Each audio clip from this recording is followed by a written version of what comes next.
Welcome to the Creative Condition Podcast, the show where I, Ben Talon, illustrator and writer, invite people from the creative industry and far beyond to share their story of creativity. Both the nature and the nurture, the chaos and the calm.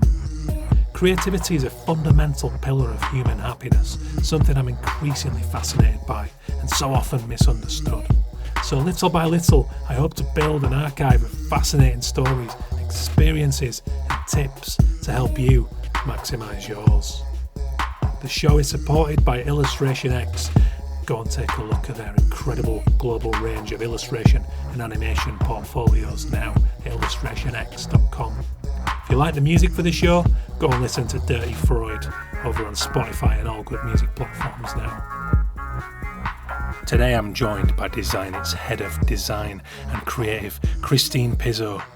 Christine talks to us about a broad range of things, including creative leadership, managing millennials, and large-scale projects, working on projects for the likes of the aviation industry and solar communities through apps. This is a big chat on many levels I think you're going to enjoy.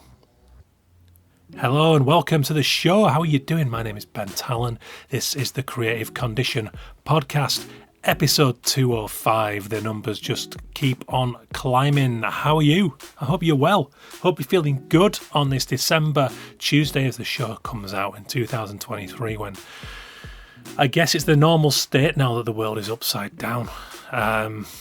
Interesting things going on. The world is in flux as ever. Political turmoil, war, more war, heartbreaking stuff. I've been remiss to not mention it. I try not to get overly political, particularly on this show and on social media, because I have my standpoint on that. I think we put too much currency in social media in today's world. It has a track record in bringing results on a human level, but I do also think that we are blind to a lot of other ills in the world through our reliance upon it. Tragic things going on in Gaza, parts of the world. I think, do you know, I'll tell you what's interesting. I've seen a lot of anger. I've seen a lot of inter-design community anger about what people perceive as lack of action and shouting into the void with things that don't matter. Now, I'll agree with that in part, because I think that there is a lot of vacuous content on social media that does distract and has been leveraged by politicians to distract us from ills in the world. But I also believe that we can't just stop our lives completely and switch off from everything else, because we are locked into a capitalist system and we have to go to work. We have to feed our families. Many of us would choose not to do that through a monetary system if we could. But the fact is we have to. So we have to promote our businesses. We have to shout. So I don't think we should be attacking one another about that. But I do think that we should be standing up for what we believe is right and using our voices as best we can. But I also don't think we can all just become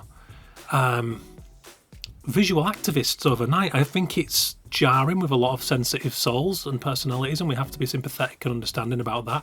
Those of us that can do that should and do, and I've tried to do that myself. I shared a post last week with the name of a small boy who was in Gaza. I painted onto my arm his name and his age to try and drive home the severity of the humanitarian crisis that is going on. But what we mustn't forget is that people are building and signing petitions. I myself have signed countless. I have emailed my Member of Parliament about this. There are quieter ways to do it, and I think that if we start savaging one another through social media for a perceived lack of action, then we're on a slippery slope. And I just think we have to be mindful and careful about that. So let's call for a balance, shall we? I'm going to call for a balance through this show. Use your skills for good if you can contribute to something.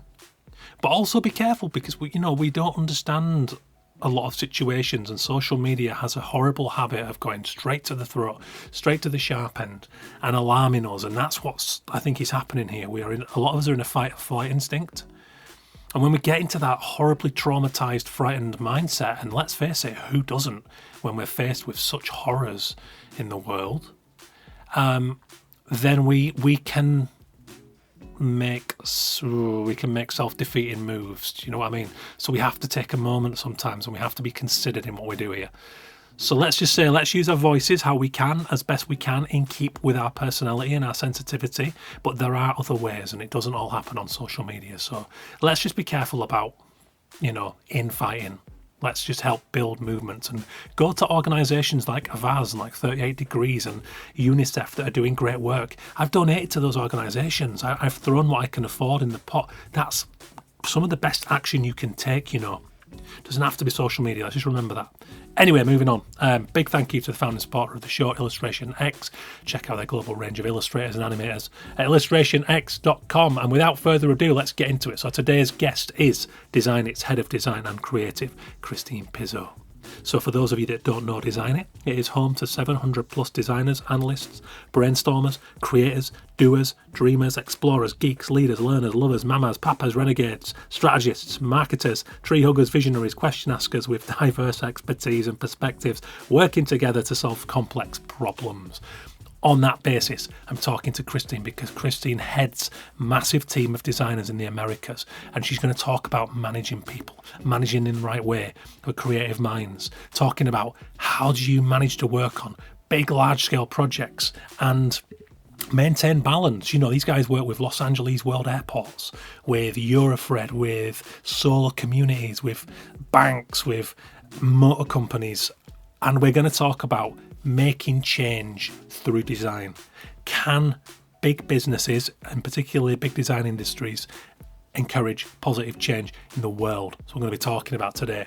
So about Christine. Christine is an experienced catalyst, creative director, innovation strategist, professor and community builder. For the past 15 years, Christine endeavours to spark ingenuity through curiosity and willingness to test boundaries. She leads creative teams to fundamentally transform and launch custom user-led experiences that drive meaningful impact for Fortune 100 clients. Christine shepherds a network of design leaders, is a practicing career coach, an activist for women's rights, and a co-founder for an inclusive motorcycle collective. This is a good one. This is full of energy, this conversation, and I hope you're going to enjoy. Massive thank you to everyone who's a part of the Kickstarter that is now wrapped. I funded the Creative Condition book. That is incredible news for me personally. It means the world because this cause means everything to me, and I hope you know that by now. So we're moving on quickly because I've banged on about that enough. The book is going to be coming in March 2024. Look out for promotion between now and then. There's going to be a lot of drum banging about the actual book. I'm going to be writing columns. I'm going to be talking. I'm going to be lecturing, going to festivals. Speaking at Off 2024, I'm interviewing Stefan Sagmeister live on the Friday night in the open room. Very excited about that. Without further ado, here is the conversation with Christine Pizzo. Enjoy, guys. Yeah, so I always like to say that I was brought up by a drill sergeant in the military, and so there's kind of that leadership and that structure, and then also a nurse on the other side. So she's highly creative, very compassionate, and interestingly enough, I think that led into a lot of how I function at work. And we moved around a lot as a kid, naturally, right? And so for me, being the oldest, I took change in as not only a catalyst, I think, but something where I would thrive. And that has been another hallmark in terms of how I love to travel. I'm willing to move around, willing to work in agency type spaces where I'm surfacing different problems for a lot of different people, because that was what I was most interested in, is experiencing different cultures. And I think there's a heavy dose too of an adventurous, curious side. So I've now spun into the world of everything from motorcycles to airplanes and snowmobiles, a lot of engine things, tons of camping, again, because we were always trying to do something different as we were experiencing different parts of the US, the mountains in Denver, et cetera. So that's been heavily infused in kind of how I walk around the world now. Travel's an interesting thing, isn't it, at such a formative age? Agreed. Did you so that you said that sort of fed into your work, that approach? Did you kind of just embrace that lifestyle and that became a almost an instinctive part of you? Were there any times when you doubted that, or you maybe tried to take a wrong turn in terms of career or set off down a path that wasn't particularly conducive to your personality, or were you quite Yeah. attuned to that early on? I probably both, truthfully, in that I think I'm always hunting for like the next thing, the new. And so whether that's exploring a tiny town here in New England or wanting to seek out a new client, a new skill for myself. Um, and I think too, like I really had to learn how to settle and be confident in where I am, and be willing to ride the tide for a bit and not always necessarily jump ship for potentially what is like the grass is greener on the other side that everyone's always looking for. And I even had an amazing executive coach a couple years back, and we talked about this theory around a rocket ship, in that rocket ships are well and cool in that they go very high, very fast. And that's been the trajectory of my career. But you can't really turn them or slow them down or they'll break apart. And so a lot of the past couple of years specifically, I think, has been dealing with not only that childhood curiosity and that adventure side, but also pacing that down into finding a better balance at work in terms of where I'm shifting, how I'm deploying my skill sets, and really finding a comfort in that space and in being kind of transplanted in a certain area, right? And I specifically moved up to the Boston area after grad school with the hope that I could move my career around and not move my life around. So I think I was always kind of conscious of that. But it's definitely been something I've had to moderate to a degree. Mm. And I guess in terms of a leadership role, that will enable you to maybe recognize that in the people that come to you for help and advice. Yeah, I think I like to say I'm pretty flexible in terms of needing to adapt to my surroundings and to people around me as well. And I think everyone comes with really unique situations and perspectives of how they enter the workforce, and how they learned at a younger age. Just this past week, I was talking to a designer that doesn't actually, I think, resonate with such a constructive type of feedback system or things like rubrics, and is more in the inquisitive open space collaboration in terms of getting to the best end result. And so it's recognizing like how do you set up systems and create space for everyone to work well in the best way they can work, but we also need to work well together efficiently and move forward. And oftentimes, a lot of companies build things for the general so that they create those mass efficiencies, and the outliers then are not always well taken care of. And maybe there's a benefit of being in a creative type of industry that we are more attuned to the empathy, excuse me, and to curating specific spaces and needs and manager styles for individuals. And I have felt really blessed in being within that space and being able to learn and adapt my own styles because of that.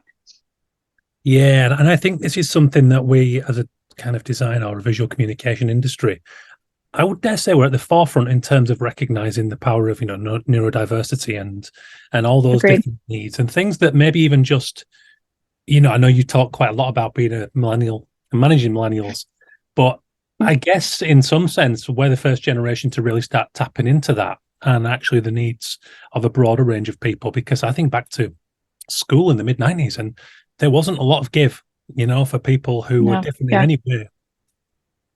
Yeah, we have a neurodivergent ERG even. And I think I was just reading a really fascinating article that was talking about, the generational, multi-generational diversity of our workforce right now, that we have over 4 generations. And the ones prior to us are very much about hardworking, and we're the first to actually put in structures of like annual performance reviews and things like that. And our generation is one that probably more than many others has seen such a dramatic catalyst of technology coming onto the scene right as we were deciding what we wanted to do with our careers, right? I never would have known that digital design would be the space that I would be most efficient in, because apps didn't exist when I was in school, right? They barely did when I was coming out of grad school, even. And to then come into that space and own and be extremely adaptable in the workforce, a lot of millennials have shifted their skill sets, shifted their careers more so than any other generation previously. And I think there's such a vast difference in terms of how they are willing to approach it from a sense of community as well. So, good or bad, I think millennials get picked on for being the trophy generation, right? Everyone getting a star for participating at soccer or whatever. But that's actually been really infused into a very inclusive mindset and culture when it comes to the workforce, and that our solutions are built on the precedence that everyone should be able to have a seat at the table, should have a voice, and recognizing hierarchy, yes, to a degree, because expertise is really beneficial in teaching down, but that you can also learn up as well. I'm constantly learning from our interns, from folks above me, below me, all of the various sides, and we're more conscious of that. And it's, I think, build out some really fascinating corners of the internet that is kind of new in our first generation. Students are coming out of school now. They've already had iPhones for years to where they know how to seek AI and then go be really successful in that, where it's a bigger hurdle, I think, for previous generations because it's not as natural. And millennials have a tendency to do things like, the last 10 years launch every type of community that is open source, that has GitHub. Here's all these templates, here's YouTube videos. Like, they are just freely giving of their skills and their time to help kind of the greater good. And the phrase doing meaningful work or wanting to be in a place that is improving the world, those are phrases that have been coined by millennials because of how they're not seeing work just as getting a paycheck. They're seeing it as the opportunity to improve the world we live in. And that's been really fascinating. And don't get me wrong, there's challenges in their generation as well, but every generation too. And I think millennials have gotten the brunt of being the first to be so openly communicated about in a platform that can reach the other side of the world in like nanoseconds. So it goes through history that every generation, the previous one before it, says they don't know how to have a work ethic, but we just haven't communicated to such a mass degree that it has given, I think, sometimes an um, unhealthy, not unhealthy, but unfair maybe overview of really millennials benefits and how we walk in the world and at work. I think so. And I think you can't, any group of people, you can't just, say they're Yeah. this or they're that, as we know.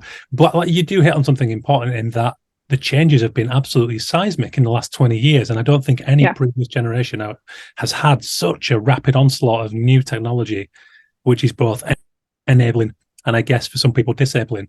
But that was going to happen to the generation that benefited the most from that. Also, for the most, depending where you're standing. But I certainly think there's a lot of ups to it. So that Yeah. said, what were your kind of first clues as to digital design? Because it is quite interesting that you didn't Yeah. grow up with that, and then you've become so heavily involved in that with your work.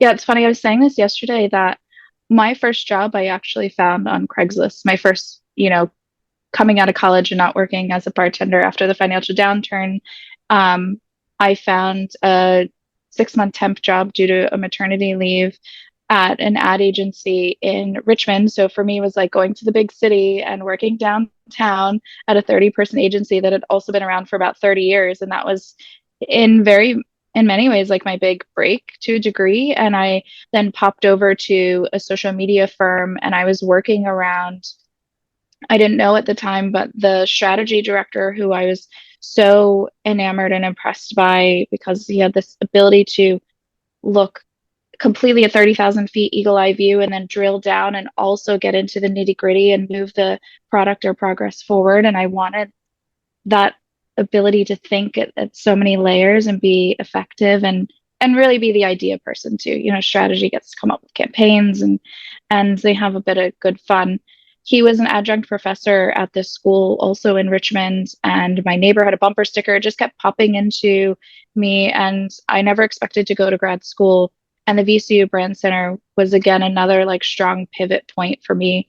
I went in to an info session and had, for all intents and purposes, like this say yes to the dress moment. I had never felt that connected of like, I must do this thing.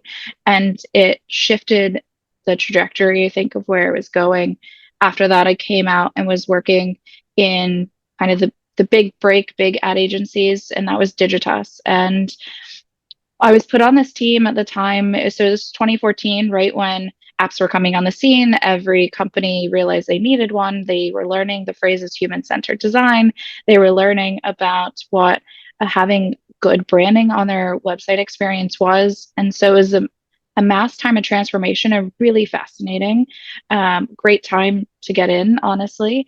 And we were put on this experience design team that was the first in the agency, partnered with the creative team.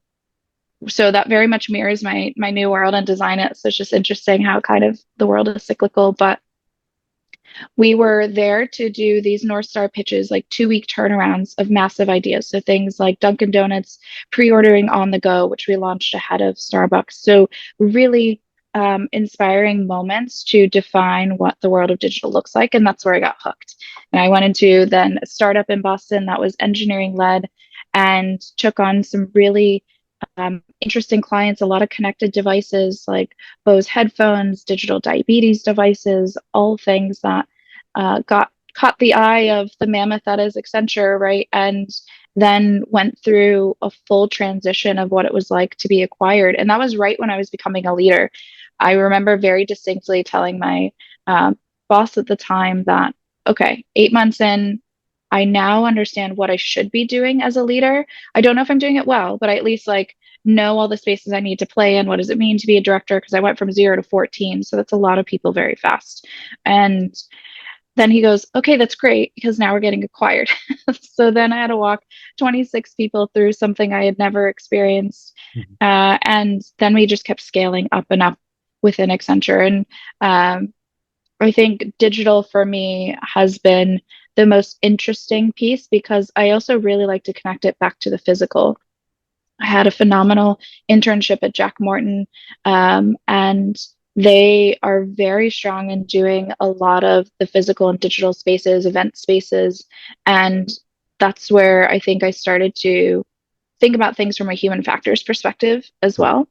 And it led me into a couple different areas within my career, but mostly centering around how do you help solve the essence of a problem for an individual with the business context in mind, because that's who you need to have approve the budget or whatever you're doing, right?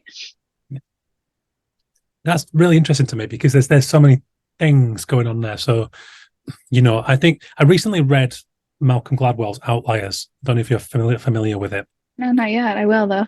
But it's absolutely fantastic. But he places it's the story of success and digging into what really forms success, and he really goes deep into timing. So the time you were born and the circumstances in which you grew up. So there's some really interesting things there about that kind of sink or swim in at the deep end there that I think you probably benefited from the kind of upbringing you described earlier, the moving around a lot and the kind of having to adapt to a lot of change.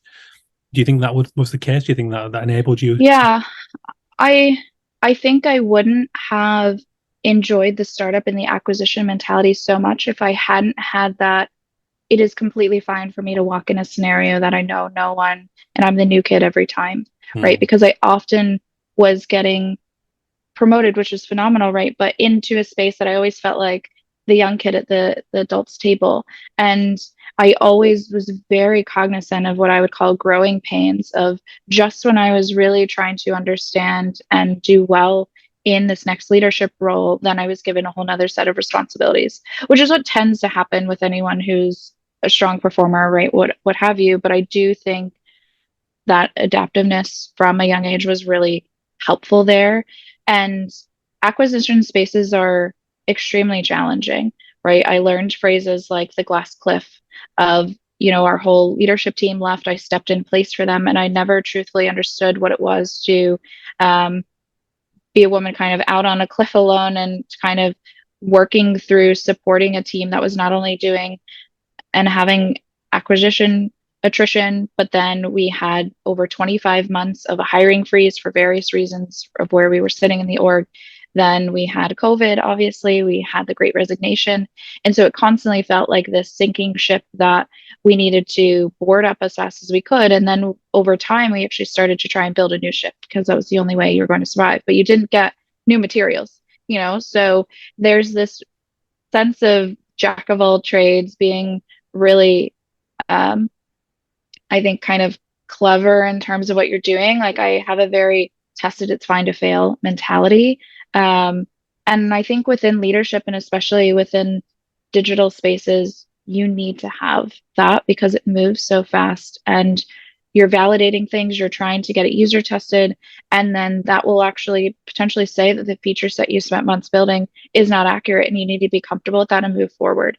And so there's so much in there, I think, about um, being willing to shift and manipulate within the digital space because that's what it's doing all the time. Every day, the internet is completely different from the day before. Yeah, and that's the thing, and that's why I raised Malcolm Gladwell, because he profiles people like Bill Gates and Steve Jobs, and even the Beatles and different people. But in terms of the timing, so there was this lovely sweet spot where, people would be at this very exciting new thing, whatever their generation was. So Bill Gates had unprecedented access to coding, and when it Yeah. was really at infant stages, and it just so happened there were all these, circumstances of fortune. But then he didn't have some of the things that had held back the previous generation, whether it was economic factors or, many other different things. But it seems to me like, particularly in our generation, that we grew up where we kind of learned to the physical world too. And then we had the internet when we weren't too old to kind of reject Yeah. it. And I think that gives us this lovely three-dimensional, a bit more all-encompassing thing. And I imagine, this is guesswork, of course, but in a role like yours now at Designit, I would guess that you have to bring that from people, because how could you work in a company doing some of the projects you guys are doing without having a rounded view of the world? Yeah, it's very interesting in that I do think millennials or this generation um, really cares about making sure maybe they're protecting their childhood and always getting to go outside and the beauty of nature, but um, it's starting to kind of circle back that I have been reading a lot of articles around um, teens now are actually getting flip phones that are not smartphones, and they're completely wanting to go back into the world, like have non-technical technological moments, right? And so while I do think are like the generation that is probably within a lot of the leadership roles now, just by age or have the expertise that they're teaching down, like, yes, very much want to protect that blend of physical and digital. But I think the younger generation is just as conscious of what are we actually doing to the world? Is it going to be around? And so they are very strong and adamant about pulling in accessibility and designing. I think our generation was first taught to design for the 80% because that's how you'll get majority of everything through. You don't have time to spend on or budget really to spend on every single iteration and outlier. And now it's the opposite in a much better way for all of us, in that it is designed for the hardest problems in mind, and then it will actually be better for everyone else, whether they have those challenges or not, right? And that shift with sustainability as well has been extremely positive.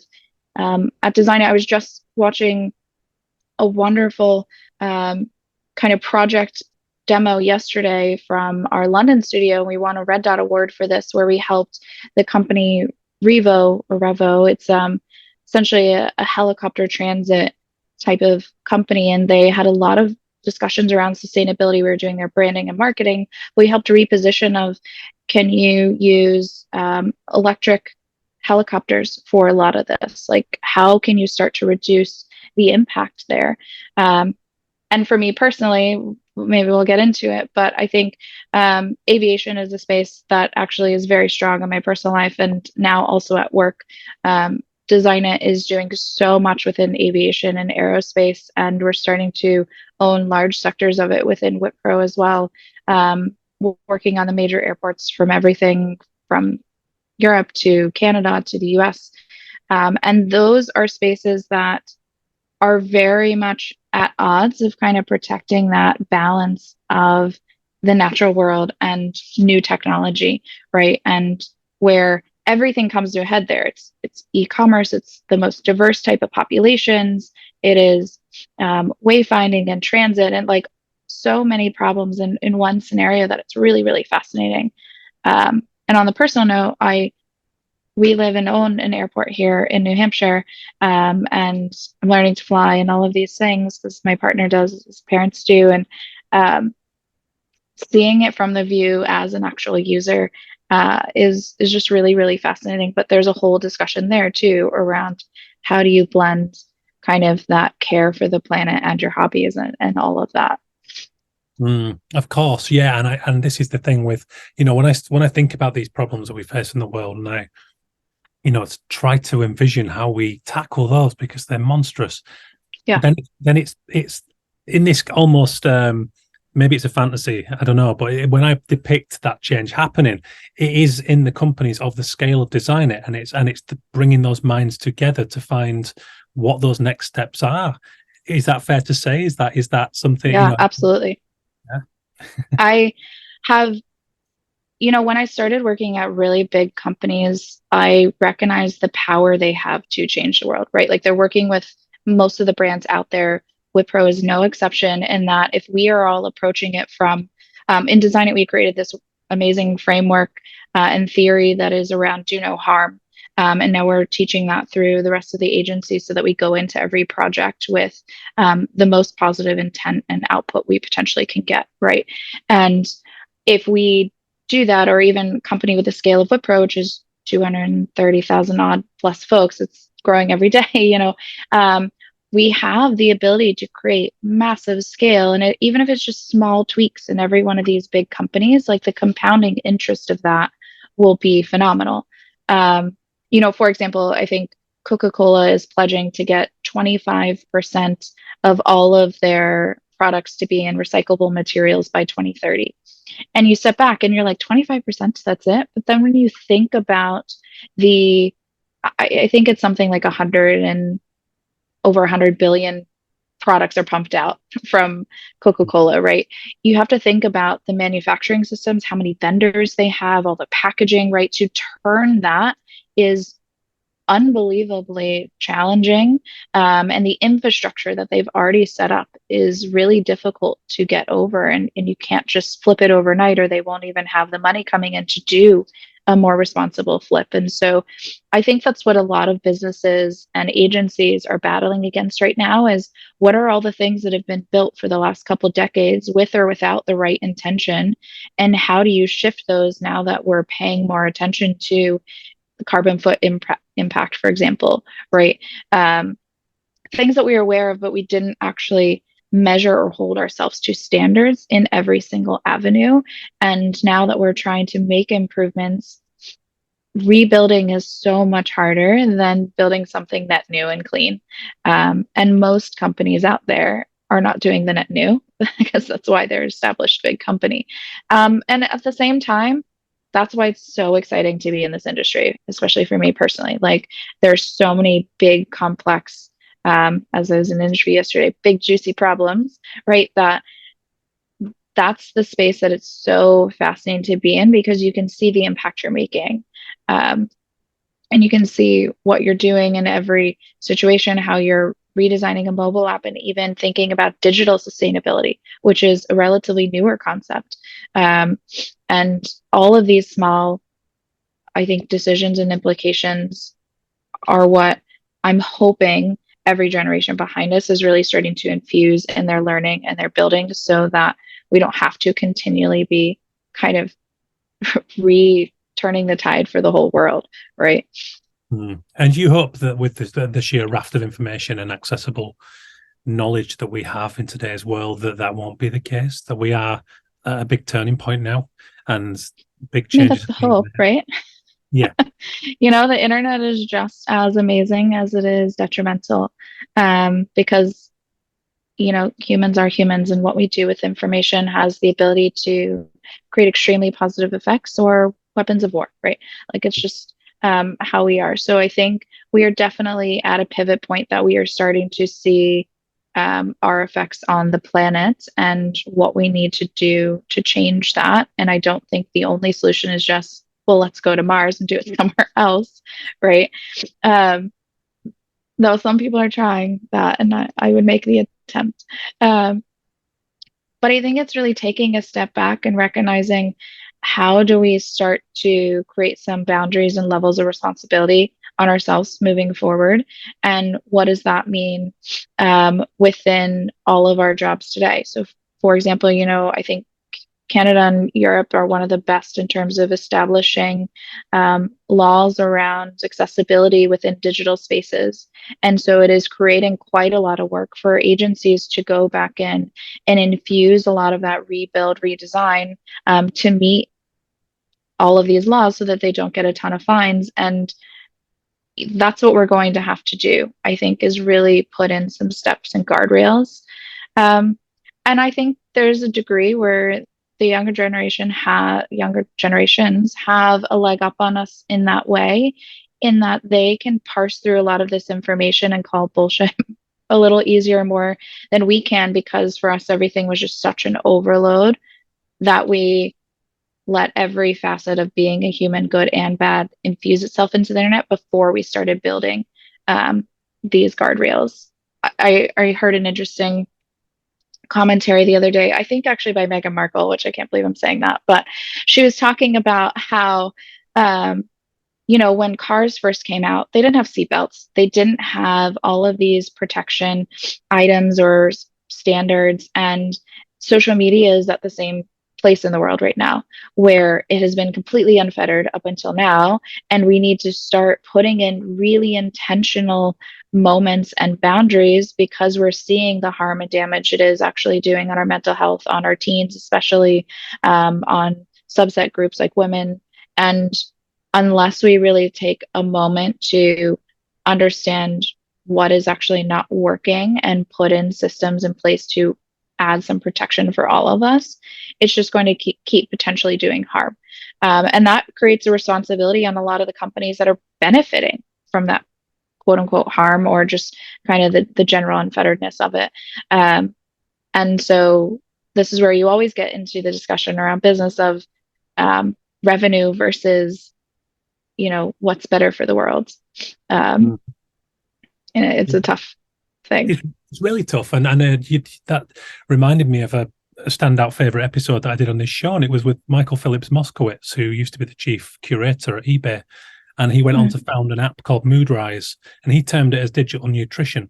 And his argument was exactly what you just described, in that, we have advice on smoking, food. We've come along so much in the last generation or so in terms of our nutritional awareness. And yet here is this new thing.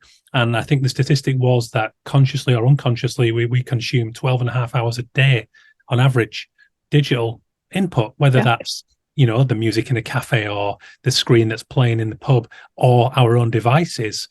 And that's, we don't yet know what the true impacts of that are. So you're absolutely right. I think that's really important.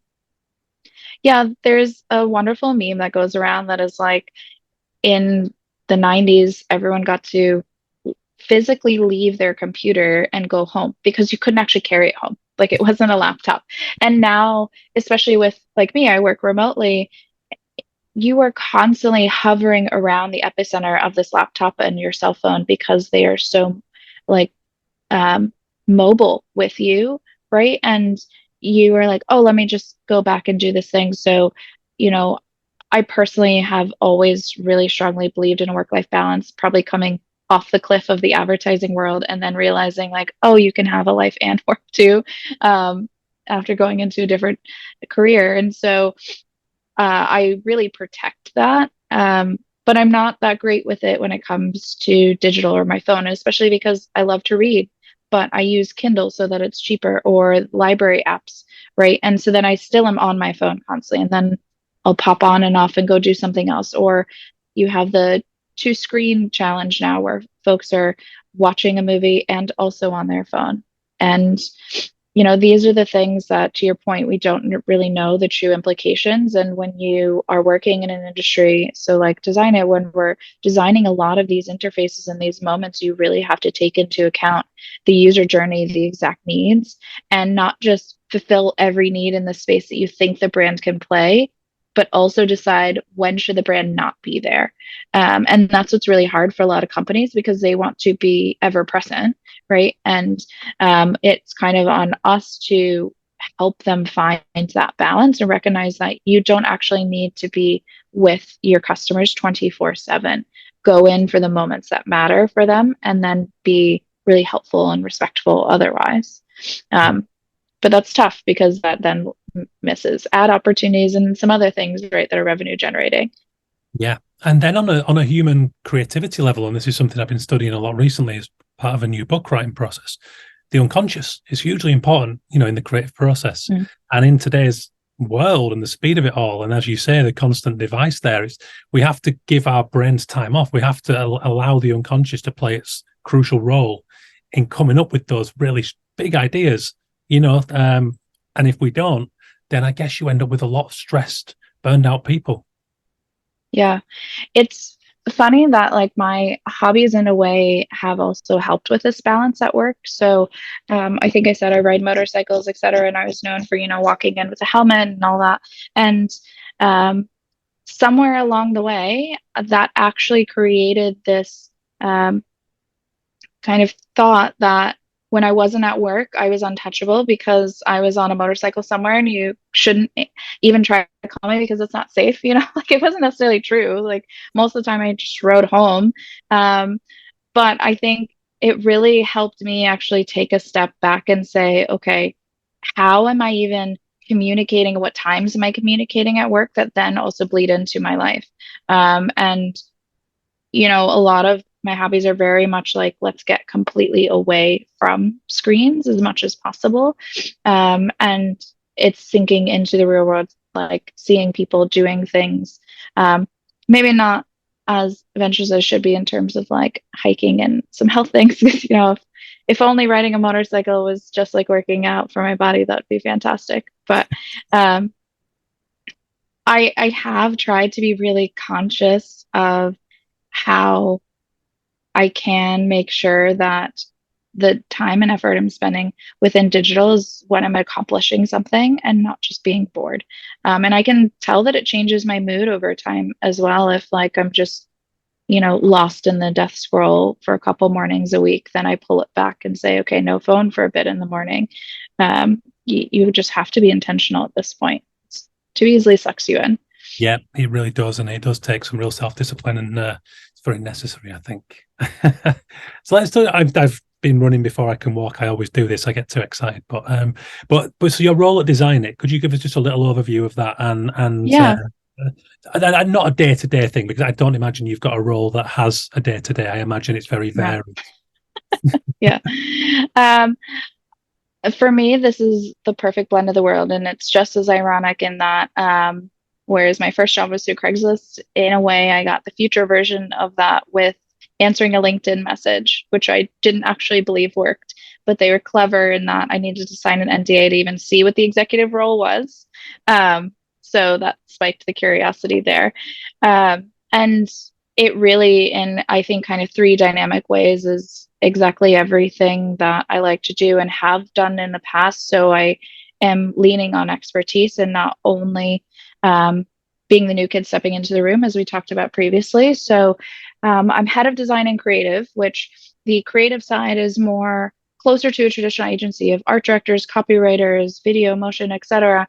And they're doing a lot of really brilliant brand work, campaign work, marketing work, but they're able to touch any type of medium, whether that's digital, printed, what have you.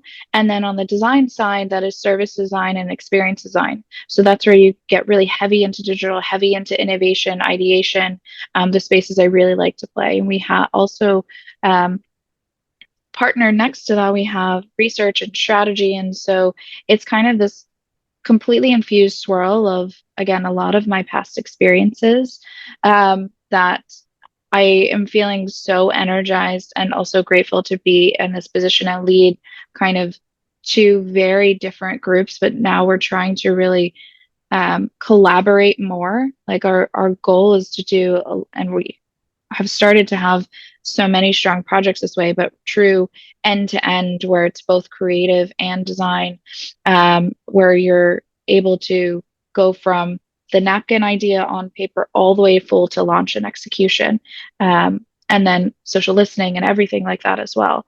And then the third piece that has been unexpected, but probably one of the most fascinating for me as a leader is Designit as its size and where it is in its kind of life trajectory of different acquisitions and so forth, either being acquired or acquiring other companies, still has this really fascinating startup feel. Where we're roughly about 800 globally. So we have skills and services for every end within the creative suite. And then we have the backing of and power of Wipro behind us that if we need to scale, et cetera, we can. We'll call on really specific dev talent, all of that. Um, but being 800 and then you chunk it down about 400-ish within the Americas, that is still a very nimble type of size where we can have this boutique high quality work. And you can still really have that kind of white glove experience with clients where we really care about being highly collaborative, acting as a partner, and not doing the traditional like we'll make our magic in a box and then we come show it to you, right? So really having them along every step of the way.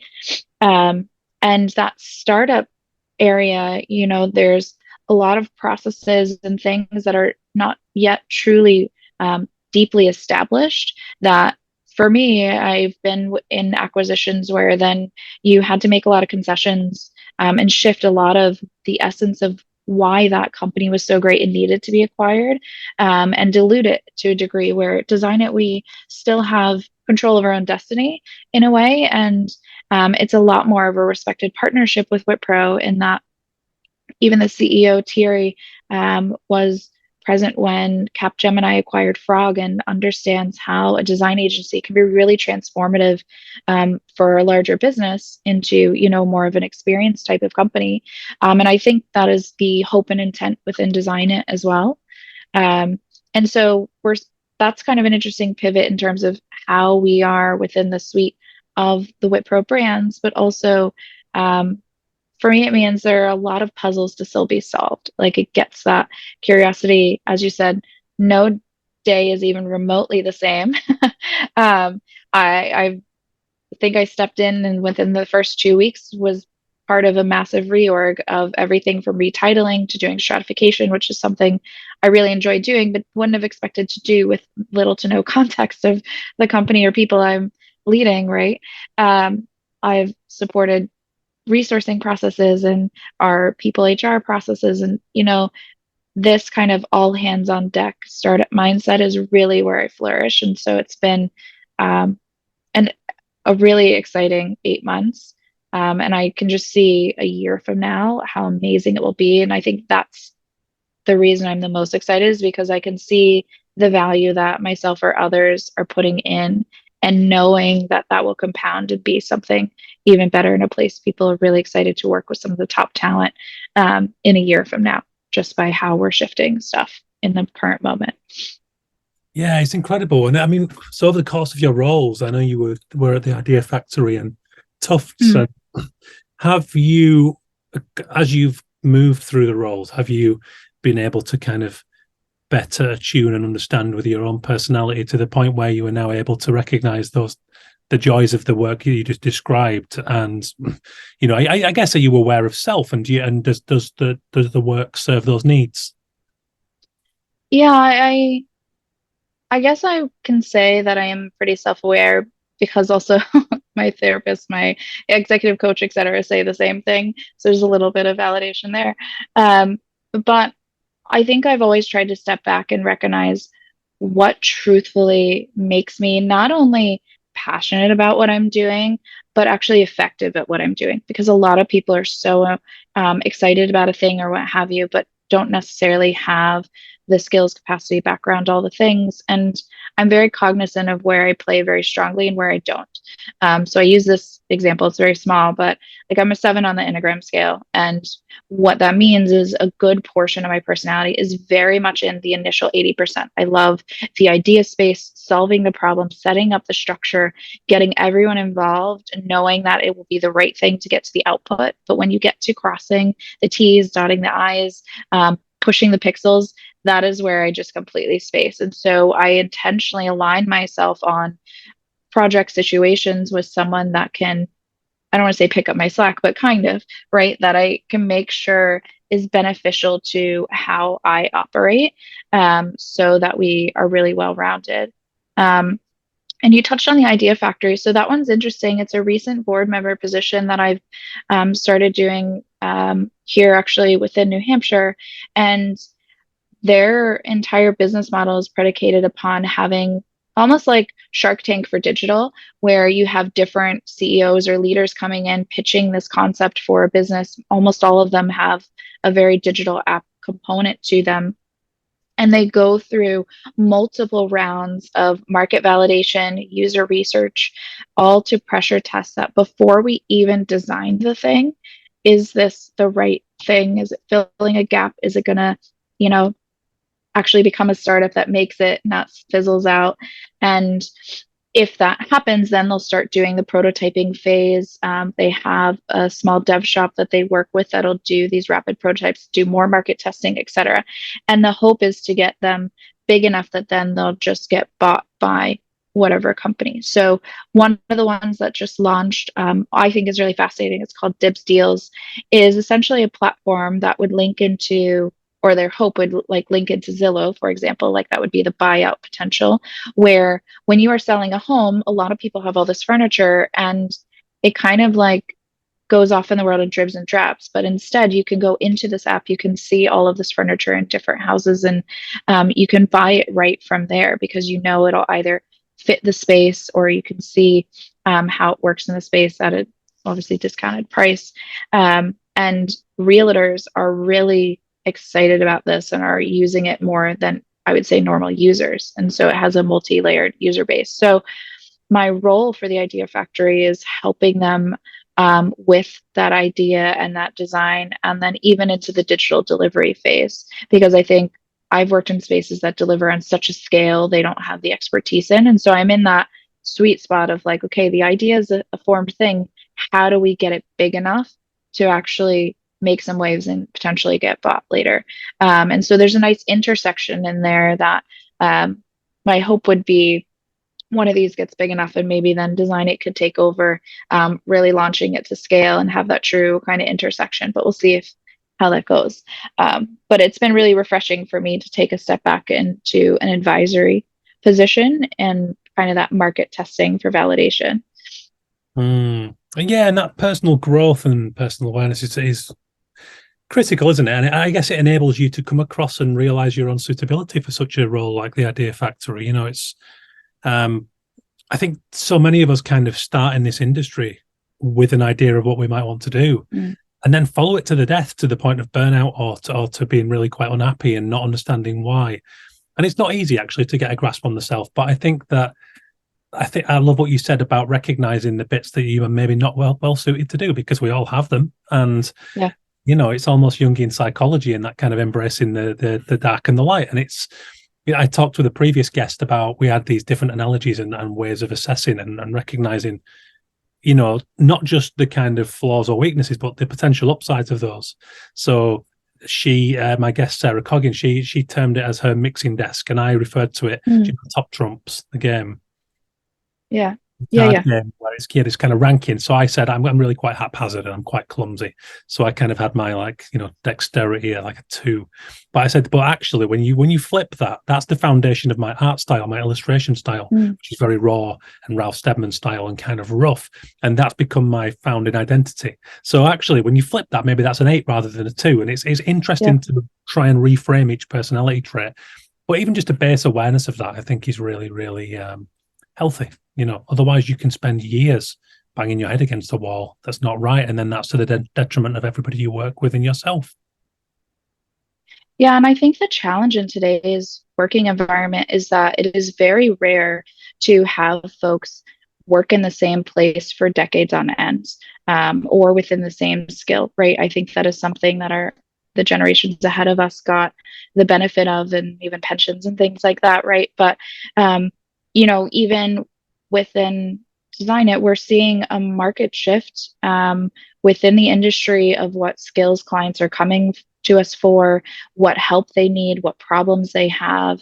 And that is having us also then look at our teams to say, do we have the skills to meet those needs? Do we need to rescale, upscale, redeploy?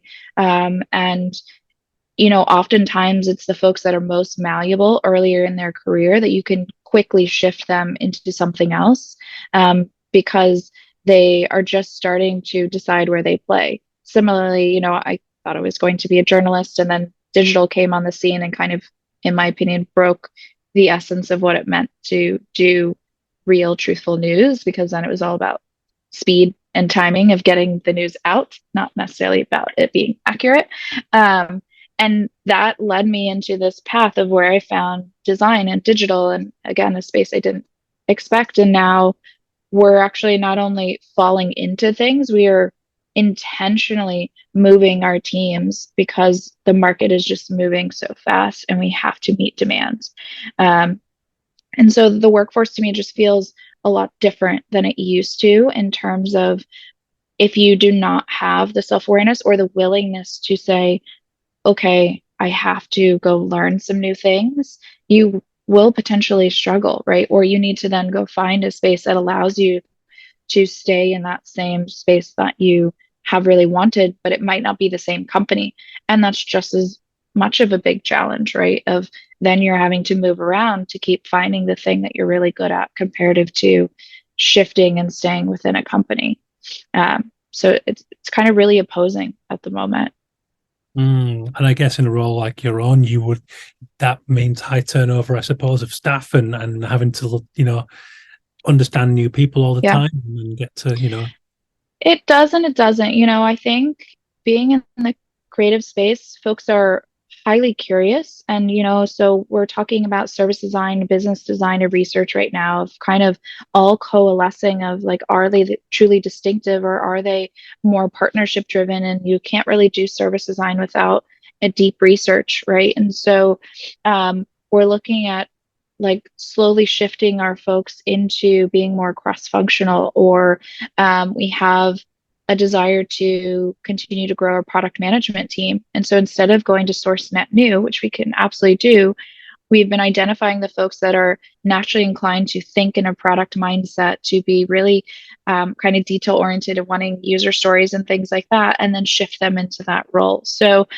yes, we will always get some attrition when you do some shifting, but I think like being in a creative agency type of space, you have folks more willing to say like, okay, let me go test that for 6 months and see what it is. We have a very phenomenal design director right now playing in a client services slash sales role, because she's phenomenal with clients. And we have completely acknowledged this is a 6 to 12 month test and we'll see how it goes. And I think that level of willingness serves companies like ours and at our size really well, because we're still small enough that we can't have specialization to the nth degree, because then we won't have enough projects or roles for everyone, right? So we really have to, again, be willing to be cross-functional. Mm. And a friend of mine recently said to me, he said that he firmly believed that it was going to be business that made the big changes in the world. His belief stemmed from, it was quite a unique circumstance, but he wrote a book and he was kind of looking at democracy and talking to politicians. And his findings were that to a degree, everyone was on their own career trajectory. They were towing party lines. So he always felt that businesses had to make the real change at ground level. Is that something you'd agree with? And, a company like Designit, like we discussed, with the power and the scale to make serious contributions, positive contributions to the world. Yeah, I think the intersection of our personal lives and business are happening more frequently and with more demand now. So you see companies where they are enforcing 3 days a week and they are getting stronger pushback than they even expected. Like they expect some, right? But because folks have physically moved their home, and it's affecting not only folks that are on quote unquote bench, but billable as well, right? So I do believe that there's now a not only desire, but actually like for a company to be competitive, to be like have strong employee experience, and then you have good employee dedication, good work ethic, you actually have to be cognizant of the socioeconomical environment, and you have to think about the employee experience, right? You need strong onboarding, offboarding, You need to account for your team members to be able to go vote, right? Like things that were kind of somewhat recognized and, there were light policies on it are now truthfully really infusing into the business. And so I do believe that businesses actually have to be more present.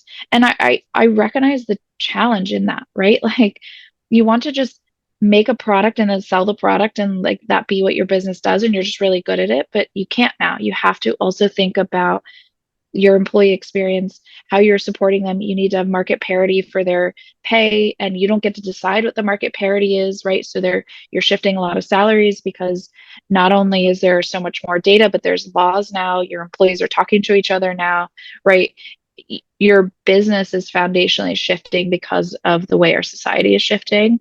And if you don't pay attention to that, I do believe you will be left in the dust, or another company will be able to take over and get in that number one spot, right? Yeah, it's been very fascinating and very, I think, challenging, both on a personal and professional level, to understand what are you allowed to ask for at work or what you should be advocating for. And then on the business side, same thing as a leader of like, folks come and request compensation adjustments or they request policy changes, whatever the thing is. And it's like you very much respect they're having the hard conversation. They're asking for things that you fundamentally agree with, but then you see the business challenges of saying like, we have this bucket of money and it's close to zero. Like we want to, but we don't know how to unless we really start scaling up our business, bringing in more revenue to do all of those employee experience elements and items. If you want to pay for a lot of DE&I efforts, you need to have the funding to do so, right? And so then the challenge there is employees tend to focus really on the things that matter to them personally, which is very natural of humans, but we need everyone to, how can you focus on doing amazing work and also helping us get new clients, get extensions with our clients, right? So that we get all the funding to do all of those things that are personally important to you. And so that's kind of the tension inside of leadership right now. And a lot of companies, Designit is also included in that, of really wanting to create those shift and changes to do better, be better in how we function as a company. But you also need to be so cognizant of the business and the impacts, and you need to have the funding space structure, whatever it is, to pay off on all those other things. It's the ever ongoing puzzle. Yeah, that's the everyday. So much. I'm aware I've kept you for a while. I just want to quickly go back to your motorcycles. I think it's really cool, Yeah. And I'd love to hear a little bit about the community that you're. Did you start the community within? Yeah. So somewhere along the way, one of my best friends and I, being a woman inside the motorcycle community is very challenging. It is one that you really have to stand on your own 2 feet, often by yourself, because they will talk over you or won't talk to you because they assume you do and don't know mechanical things, which to varying degrees I do, sure. But we built this, we called it the inclusive motorcycle community inside of Boston, that it started out as 10 nights a week in the summer, which I can't believe we started with so many. We went big to start, and it was just a bike night every other week that, you come, you park, but it was meant for everyone. No silos. We had a bunch of vendors there. We were at this amazing bar, the Polish Political Club, because what my friend is phenomenal at is connections and people, and I'm on the branding, the marketing, the bringing the people to the thing. So we blended together really well, and everyone shows up, hangs out, talks about motorcycles, and it's scaled to the degree that we would get anywhere between 150 to 300 every other Wednesday. Probably one of the most defining things I've ever done, and it formed a lot of relationships. We've had people get married now, all of the things. But carving out a space inside a place that folks don't believe you should be there is, I think, one of the most validating things I have ever done, and also the most challenging. It's essentially event planning, if you really think about it. But when you layer on how women or subset diverse groups are, such a minority in this space. Um, it was really phenomenal to be able to start to shift that a bit ourselves and really have a hand in that. And now the motorcycle scene is vastly different from when I first started riding. There's so many women's motorcycle groups, events. Like I've flown to, London, not knowing anyone, met girls from the Facebook Messenger group. We rode to Wales for this camp out on the side of a mountain. I've like flown to Vegas, rented a bike, and went to this over 3,000 women camping in Joshua Tree, and even Pink showed up on her motorcycle. Like it's just been probably the best thing I've ever done for myself, that I don't really know how that started. And forming a community inside of that and being really intentional with it, to be open. I don't know if I'll ever do anything better, so we'll see. I think that's incredible and it's inspiring, and to set an example like that is only going to bleed out to the next generations. I think that's wonderful. Yeah, let's hope so. I would love a lot more women to ride, a lot more women to fly. Yeah.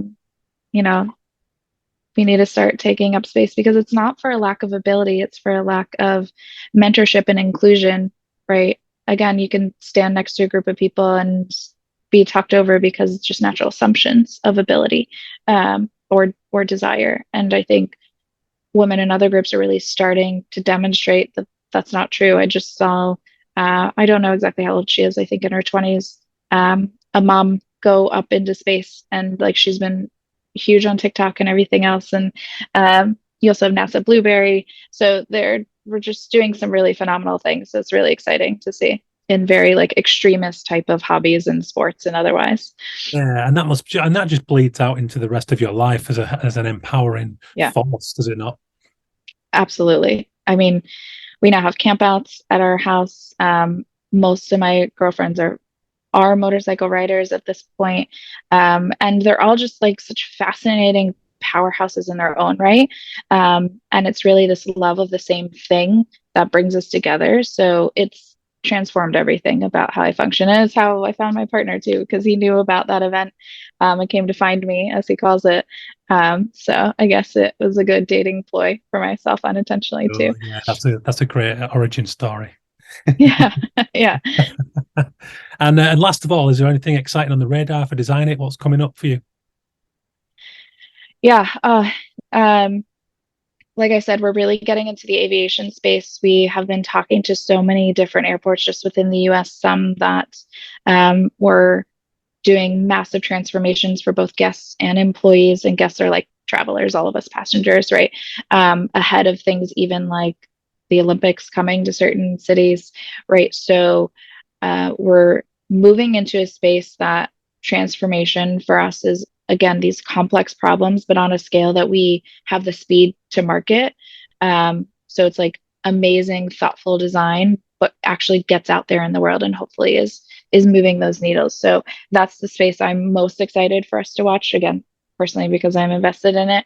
But we're starting to own a few industries really strongly. And I think when you start to do that, you can really be a change maker in that space, because you start to form that expertise in that.